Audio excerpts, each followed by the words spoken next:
JEE main 2024 का मैंने vector का डॉट प्रोडक्ट का पीवाईक्यू लिया है। हमारे पास दो वेक्टर्स दी हुई है। वेक्टर ए है alpha T I cap plus 6 J cap -3 के कैप। वेक्टर बी की वैल्यू दी हुई है T I cap -2 J cap -2 alpha T के कैप। दोनों वेक्टर के बीच का जो एंगल है वो ऑब्ट्यूज है। टी बिलोंग्स टू रियल है। हमें फाइंड आउट करनी है set of all values of alpha. Vector b की वैल्यू को लिखा, हमें ध्यान रखना है vector a and vector b के बीच का जो एंगल है वो ऑब्ट्यूज है। दैट बेसिकली मींस थीटा की वैल्यू 90 से बड़ी है, 180 से छोटी है। इस केस में हमारे पास vector a dot vector b आ जाएगी लेस देन जीरो।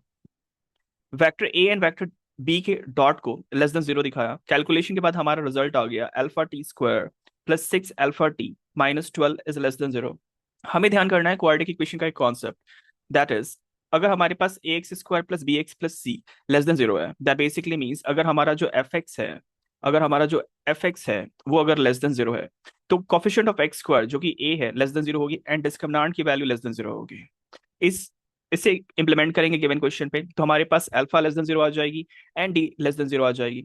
डी की वैल्यू बी स्क्वायर -4ac होती है। फाइनली हमें मिल जाएगी 36 alpha square +48 alpha less than zero. Simplify करके आ जाएगी 12 alpha times 3 alpha +4 less than zero. Number line पे प्लग इन करेंगे -4/3 से जीरो वैल्यू नेगेटिव आएगी, यानी अल्फा की वैल्यू लाई करेगी -4/3 से जीरो के बीच में।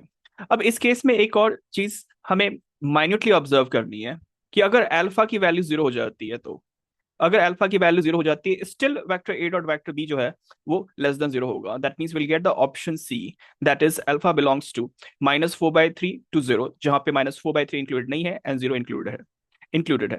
Please like and subscribe.